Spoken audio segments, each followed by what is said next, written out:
बिस्मिल्लाहिर्रहमानिर्रहीम। अस्सलाम वालेकुम स्टूडेंट्स, मेरा नाम इमरान अहमद है और मैं आपका कंप्यूटर साइंस का टीचर हूँ। स्टूडेंट्स, आज का जो हमारा लेक्चर है वो हमारी बुक के चैप्टर नंबर 2 से रिलेट कर रहा है। और स्टूडेंट्स, आज के लेक्चर के अंदर हम नेटवर्क टोपोलॉजीज़ को स्टार्ट करेंगे और हम ये देखेंगे कि नेटवर्क टोपोलॉजीज़ के अंदर जो हमारे पास बस टोपोलॉजी है और रिंग टोपोलॉजी है वो कैसे काम करती है। तो स्टूडेंट्स, आइए आज का लेक्चर स्टार्ट करते हैं। स्टूडेंट्स, आज का जो हमारा लेक्चर है इंफॉर्मेशन नेटवर्क से जो हमारा चैप्टर नंबर 2 है उससे रिलेट कर रहा है। और स्टूडेंट्स, आज के लेक्चर को ज़रा अच्छी तरह समझिएगा क्योंकि हम इसमें अंदर बहुत एक इंपॉर्टेंट चीज़ देखेंगे, that is called network topologies. Students, network के अंदर नेटवर्क टोपोलॉजीज़ को बहुत इंपॉर्टेंस हासिल है, तो आप इसको अच्छी तरह समझिएगा ताकि इन फ्यूचर आपके ये काम आ सके। स्टूडेंट्स, सबसे पहले तो हम ये देखते हैं कि टोपोलॉजी क्या चीज़ होती है। The physical layout of connected devices on a network can be called as topology. Students, basically जब भी हम नेटवर्क डिज़ाइन करते हैं, नेटवर्क डिज़ाइन करने का ये मतलब कि आप दो या दो से ज़्यादा कंप्यूटर्स को जब आपस में कनेक्ट करते हैं तो आपका एक नेटवर्क डिज़ाइन होता है। अब उनको आपने फिजिकली कैसे कनेक्ट किया हुआ है, that can be called as topology. तो फिजिकल जो लेआउट आपको नज़र आती है नेटवर्क की, वो हमारी टोपोलॉजी कहलाती है। तो स्टूडेंट, इसमें वर्ड याद रखिएगा फिजिकल लेआउट का, कि physical layout of a network can be called as topology. और सर उसकी हमारे पास कुछ टाइप्स अवेलेबल हैं, जिसमें हमारे पास बस टोपोलॉजी अवेलेबल है, रिंग टोपोलॉजी है, स्टार टोपोलॉजी है, ट्री टोपोलॉजी है और मैश टोपोलॉजी है। तो स्टूडेंट्स, वन बाय वन हम इनकी डिटेल देखेंगे। आज के लेक्चर के अंदर मैं आपको बताऊंगा बस टोपोलॉजी और रिंग टोपोलॉजी के बारे में, और जो नेक्स्ट लेक्चर होगा हमारा उसमें हम बात करेंगे स्टार, ट्री और मैश टोपोलॉजीज की। तो स्टूडेंट्स, आइए फिर आज स्टार्ट करते हैं कि हमारे पास जो बस टोपोलॉजी है वो नेटवर्क के अंदर कैसे काम करती है। So let's see. तो स्टूडेंट्स, टोपोलॉजी के अंदर हमारे पास जो सबसे पहली एग्जांपल है that is bus topology. Devices are attached with a single shared communication medium.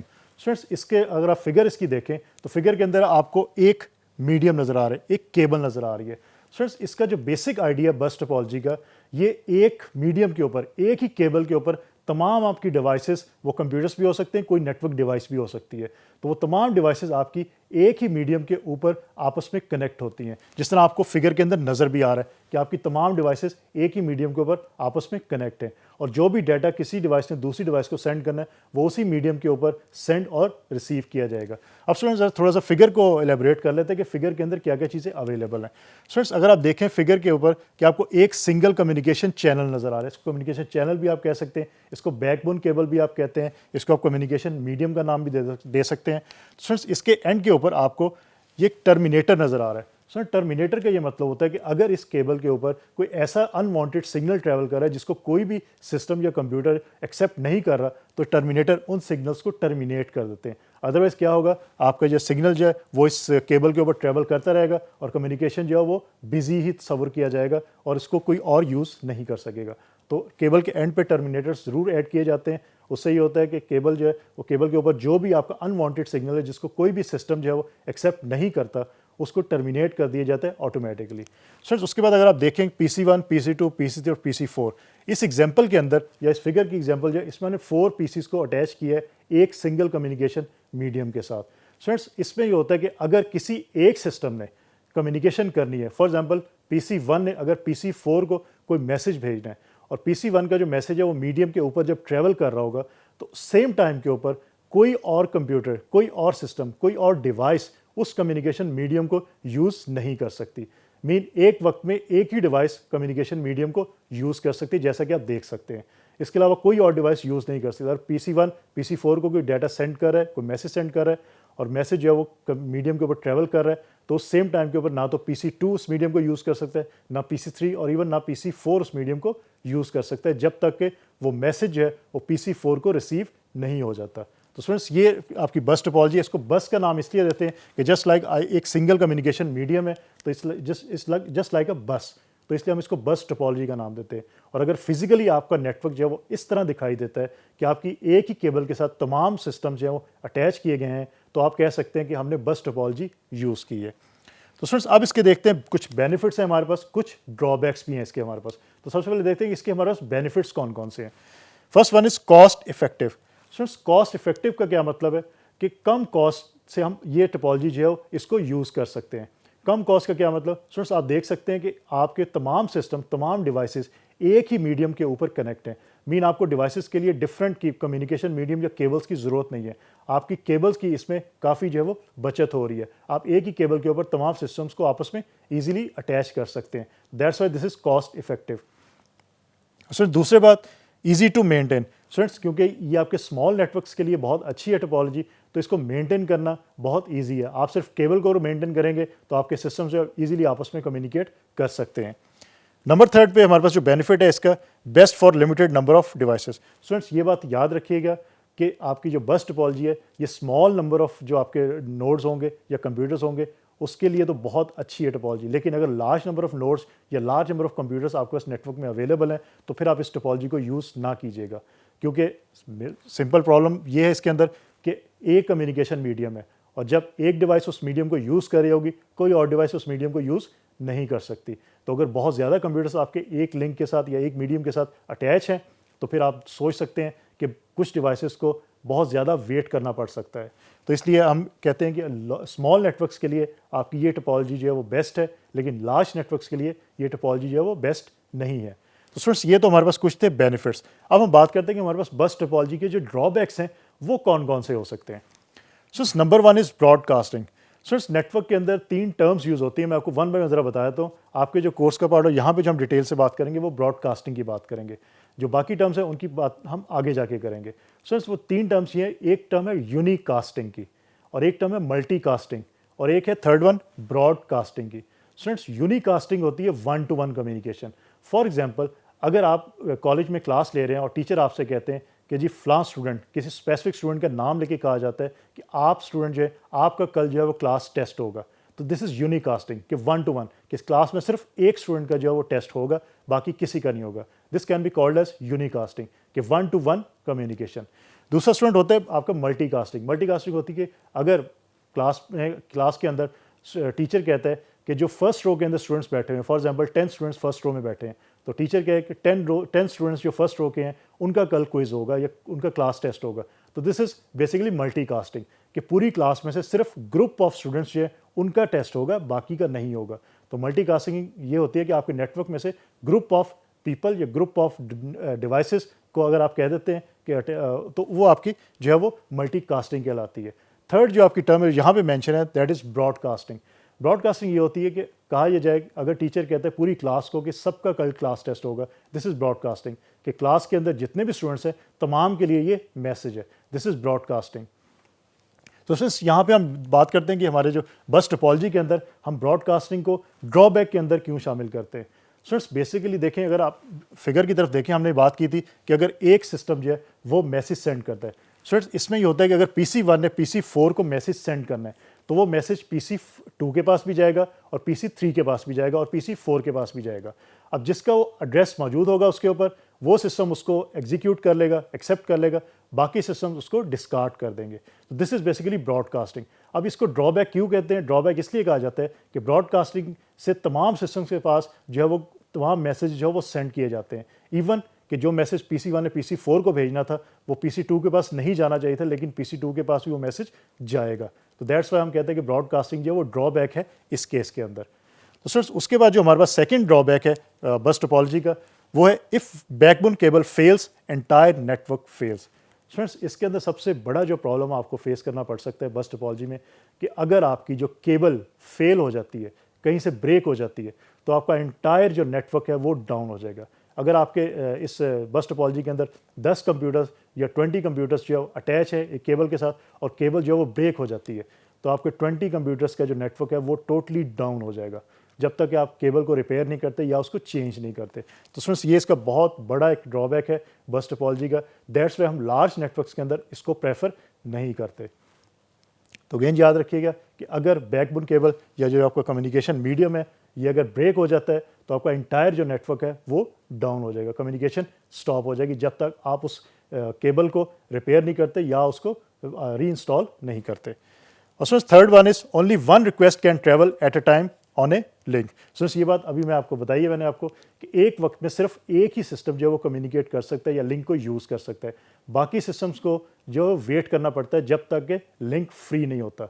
तो जब तक लिंक फ्री नहीं होता तब तक बाकी सिस्टम वेट करेंगे, जब लिंक फ्री होगा फिर दूसरे सिस्टम कम्युनिकेशन कर सकते हैं। लेकिन एक वक्त में सिर्फ एक ही सिस्टम जो है वो कम्युनिकेट कर सकेगा। That's why again large networks के अंदर हम इस चीज़ को इसको प्रेफर नहीं करते बस टोपोलॉजी को, क्योंकि वहाँ पे हमारे पास बहुत सारे सिस्टम्स होते हैं। तो अगर इस टोपोलॉजी को हम यूज़ करेंगे तो हो सकता है कुछ सिस्टम्स को बहुत ज़्यादा वेट करना पड़े और उससे आपका नेटवर्क इफेक्ट भी हो सकता है। तो स्टूडेंट्स बेसिकली ये हमने बात की बस टोपोलॉजी की बेसिक्स हमने देखी कि बस टोपोलॉजी होती क्या है, उसको कैसे यूज़ करते हैं। अगर नेटवर्क आपका जो है वो इस तरह नज़र आता है कि उसमें एक लिंक है, तमाम सिस्टम उसके साथ अटैच है, तो you can say this is बस टोपोलॉजी। उसके हमने देखे बेनिफिट्स क्या क्या हमारे पास मौजूद है और फिर हम देखें कि हमारे पास इसके ड्रॉबैक्स क्या क्या मौजूद है। स्टूडेंट्स अब कुछ हमारे पास जो लिंक जो आपका कम्युनिकेशन मीडियम है, इसको एक्सेस करने के कुछ मेथड्स हैं हमारे पास जो बस टोपोलॉजी के अंदर यूज़ किए जाते हैं।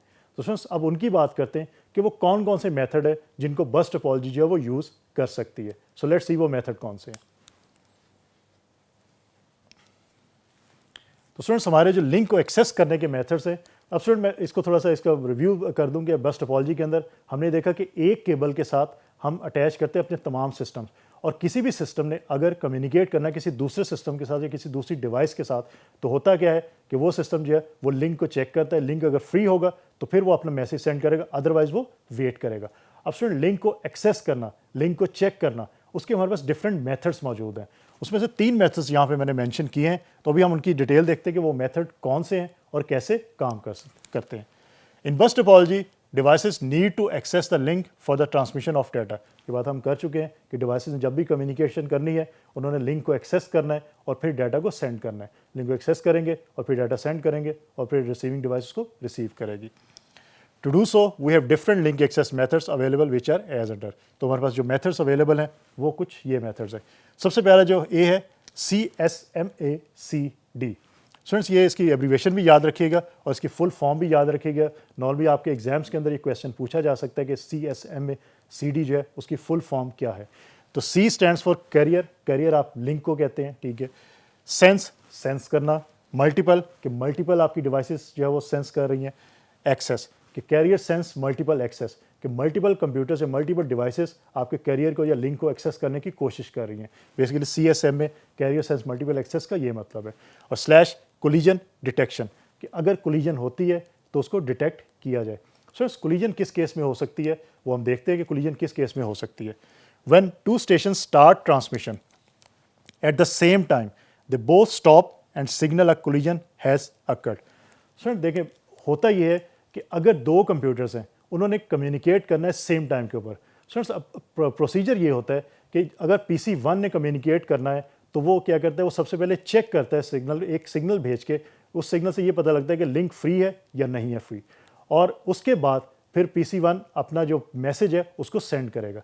स्टूडेंट्स अब जो चेक करने का टाइम और मैसेज को सेंड करने के टाइम के दरमियान में अगर कोई नैनो सेकंड का भी वक्फा है और उस वक्फे के दरमियान में किसी और सिस्टम ने लाइक PC2 ने लिंक को चेक किया तो उसको भी लिंक फ्री मिलेगा, तो वो भी अपनी ट्रांसमिशन जो है वो स्टार्ट करना शुरू कर देगा। तो स्टूडेंट्स होगा क्या, जैसे फिगर में आप देख सकते हैं कि जब 2 सिस्टम्स की का मैसेज जो है वो लिंक के ऊपर ट्रेवल करेगा तो एट सम पॉइंट किसी ना किसी पॉइंट पे आके वो कोलाइड हो जाएगा, वो कोलिजन अकर हो जाएगी। जब कोलिजन अकर होगी तो प्रॉब्लम ये है कि कोलिजन के बाद उसको डिटेक्ट करना। तो बेसिकली हमारी जो टेक्निक है CSMACD, ये टेक्निक यही करती है, carrier sense multiple access collision detection, ये कोलिजन को डिटेक्ट करने के लिए यूज़ की जाती है। So each then tries again after waiting a predetermined time period. तो कोलिजन जब डिटेक्ट होगी तो तमाम आपका जो जैम हो जाएगा आपकी नेटवर्क की कम्युनिकेशन, तमाम सिस्टम जो है वो कम्युनिकेशन स्टॉप कर देंगे और स्पेसिफिक प्री डिटर्मिन्ड टाइम होता है, उसके बाद दोबारा से कैरियर को सेंस करेंगे या लिंक को सेंस करेंगे और फिर दोबारा से इंफॉर्मेशन जो है वो या मैसेज को सेंड करना शुरू करेंगे। तो जब भी आपकी जो कोलिजन होती है उसको डिटेक्ट किया जाता है तो आपकी कम्युनिकेशन स्टॉप हो जाती है। स्टॉप होने के बाद फिर उसको प्री डिटर्मिन्ड टाइम होता है हमारे पास, टाइम लिमिट, तब तक हमें स्टॉप करना पड़ता है। उसके बाद दोबारा से कम्युनिकेशन जो है वो लिंक के ऊपर स्टार्ट होती है। तो स्टूडेंट्स इस तरह आपकी जो carrier sense multiple access collision detection technique है वो काम करती है। तो हमारे पास एक जो मेथड है लिंक एक्सेस करने का वो ये मेथड है। अब हम दूसरे मेथड की बात करते हैं, that is CSMACS। Students CSMA as it is जो हमने CSMACD के अंदर देखा था कैरियर सेंस मल्टीपल एक्सेस, तो ये इसमें तो कोई चेंज नहीं है। लेकिन पहले हमने देखा था A में CD कोलिजन डिटेक्शन, अब हमने CS कैरियर सेंस। तो CS कैरियर सेंस, ये बात याद रखिएगा, CS से carrier sense. A node listens to the bus for a predetermined amount of time before transmitting and waits until the talking node has completed transmission. Students, इसमें ये होता है कि बेसिकली नोड जो है वो ये चेक करता है कि अगर ऑलरेडी ट्रांसमिशन नहीं हो रही फिर तो वो एज इट इज़ अपना फ़ौरन जो वो मैसेज सेंड कर देगा। लेकिन अगर ट्रांसमिशन हो रही है तो वो वेट करेगा, जिस नोड ने भी मैसेज सेंड करना है लिंक के ऊपर, वो वेट करेगा कि ऑलरेडी जो टॉकिंग नोड है, मीन जो लिंक को यूज़ कर रहा है नोड, उसकी ट्रांसमिशन कंप्लीट हो चुकी है। जब कंप्लीट होगी तब जो है वो आपका नोड जो सेंस कर रहा होगा वो सेंड करेगा। मीन उस केस के अंदर कोलिजन डिटेक्शन की ज़रूरत नहीं पड़ेगी, कोलिजन अक्कर नहीं होगी क्योंकि नोड आपका वेट करेगा तब तक। लेकिन अगर कोलिजन होती है तो फिर उसको डिटेक्ट करना ज़रूरी होगा, फिर आपकी ये ए टेक्निक जो है वो यूज़ की जाएगी। तो इस टेक्निक के अंदर जो एक नोड जो है वो वेट करता है तब तक जब तक जो टॉकिंग नोड है जो ऑलरेडी लिंक को यूज़ कर रहा है उसकी कम्युनिकेशन स्टॉप नहीं हो जाती तब तक। तो स्टूडेंट्स, ये हमारे पास सेकंड मेथड है लिंक को एक्सेस करने का बस टोपोलॉजी के अंदर। अब हम देखते हैं जो हमारे पास थर्ड और लास्ट मेथड है उसके अंदर क्या होता है। स्टूडेंट्स, जो हमारे पास थर्ड एंड लास्ट मेथड है कि लिंक को एक्सेस करने का बस टोपोलॉजी के अंदर, that is called CSMA। Again same जो हमने ए पार्ट देखा और सेकंड देखा उसमें CSMA सेम है। देन CR, कोलिजन रेजोल्यूशन, कि कोलिजन को रिजॉल्व करना। अब स्टूडेंट्स, कोलिजन को रिजॉल्व कैसे किया जाता है ये मैं आपको बता देता हूँ। It allows multiple devices to talk at once.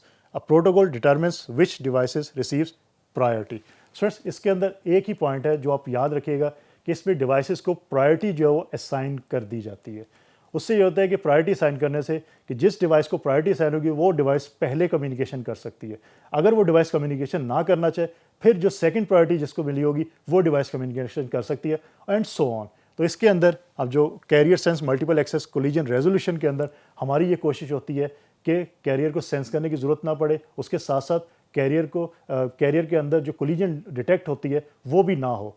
तो हम क्या करते हैं, हम उससे अवॉइड करते हैं, हम कोलिजन अवॉइडेंस फेज में बेसिकली जाने की कोशिश कर रहे हैं कि हम प्रायोरिटी दे देते हैं अपनी डिवाइसेस को कि फॉर एग्जांपल अगर PC1, PC2, PC3 और PC4 है, 4 पीसेज आपके लिंक पे अटैच है, तो हम प्रायोरिटी दे देते हैं कि PC1 सबसे पहले कम्युनिकेशन करेगा, फिर PC2 करेगा, फिर PC3 और फिर PC4। अब अगर PC1 और PC4 ने सेम टाइम पे कम्युनिकेशन करनी है तो प्रायोरिटी की बेस पे PC1 जो है वो पहले कम्युनिकेशन करेगा, PC4 जो है वो वेट करेगा जब तक कि लिंक फ्री नहीं होता। तो स्टूडेंट्स, ये बेसिकली हमारे पास थर्ड जो टाइप थी लिंक एक्सेस करने की। तो ये तीन हमारे पास लिंक एक्सेस मेथड्स है जो बस टोपोलॉजी के अंदर यूज़ किए जाते हैं। और स्टूडेंट्स, बस टोपोलॉजी को जो वेल नोन हमारे पास एक प्रोटोकॉल है जो हम नेक्स्ट लेक्चर्स में उनकी बात करेंगे भी, वो ईथरनेट का प्रोटोकॉल है। ईथरनेट के प्रोटोकॉल के अंदर हम बस टोपोलॉजी को यूज़ करते हैं, तो वहाँ पे हमारे ये तीनों जो लिंक एक्सेस मेथड है इनको यूज़ किया भी जा सकता है। तो ये थी हमारे बस टोपोलॉजी की बात। अब हम देखते हैं कि हमारे पास जो सेकंड टोपोलॉजी की टाइप है रिंग टोपोलॉजी, वो कैसे काम करती है और उसके अंदर उसके बेनिफिट्स क्या हैं और उसके ड्रॉबैक्स क्या क्या हमारे पास है। Every device has exactly 2 neighbours. Students, इसके अंदर अगर आप देखें, अगर आप फिगर को देखें तो फिगर में आपको ये टोपोलॉजी एक रिंग की शक्ल में नजर आती है। आपको तमाम जो कंप्यूटर्स अटैच हैं वो रिंग की शक्ल में अटैच नजर आते हैं। मीन PC1 के साथ PC2 अटैच है, PC3 अटैच है, देन PC4 और PC4 दोबारा से PC1 के साथ अटैच है। So we can say every device has exactly 2 neighbours. आप देख सकते हैं कि PC1 के साथ PC2 और PC4 अटैच है, तो PC1 के नेबर्स PC2 और PC4 है, PC2 के नेबर्स आपके पास PC1 और PC3 है, PC3 के नेबर्स आपके पास PC2 और PC4 है, और इसी तरह PC4 के आपके पास जो नेबर्स हैं वो PC1 और PC आपके पास 3 मौजूद हैं। तो आपके जो डिवाइसेस हैं हर डिवाइस के 2 नेबर्स मौजूद होते हैं। तो स्टूडेंट, उसके बाद all messages travel through a ring in a same direction. Student, यहाँ पे ये एक बात याद रखिएगा कि आपके जो मैसेजेस सेंड होते हैं या रिसीव होते हैं रिंग टोपोलॉजी के अंदर, वो एक ही डायरेक्शन के अंदर जो ट्रेवल करते हैं, वो अपनी डायरेक्शन चेंज नहीं कर सकते। अगर हम कहते हैं कि PC1 से PC2 में मैसेज जाना है, फिर PC3 और PC4 में, अब अगर PC1 ने PC4 को कोई मैसेज सेंड करना है तो वो डायरेक्टली, फिगर में तो आप देख रहे हैं कि वो डायरेक्टली कनेक्ट है आपस में, लेकिन क्योंकि रिंग टोपोलॉजी है, रिंग टोपोलॉजी में आप सिर्फ एक ही डायरेक्शन में मैसेज सेंड कर सकते हैं, तो आप PC1 से डायरेक्टली PC4 में मैसेज सेंड नहीं कर सकते। आपका मैसेज पहले PC1 से PC2 में जाएगा, फिर PC3 में जाएगा और फिर PC4 उसको रिसीव करेगा। तो स्टूडेंट्स, ये इसके अंदर जो है वो रिंग टोपोलॉजी के अंदर काम किया जाता है। तो इस तरह आपका जो मैसेज है वो ट्रैवल होता है। Token passing scheme is use. Student, token का मतलब ये है कि आपके जो रिंग टोपोलॉजी के अंदर जिस सिस्टम में भी कम्युनिकेट करना है वो सिस्टम एक टोकन, एक इलेक्ट्रॉनिक सिग्नल होता है जो आपका ट्रैवल करता रहता है रिंग के ऊपर।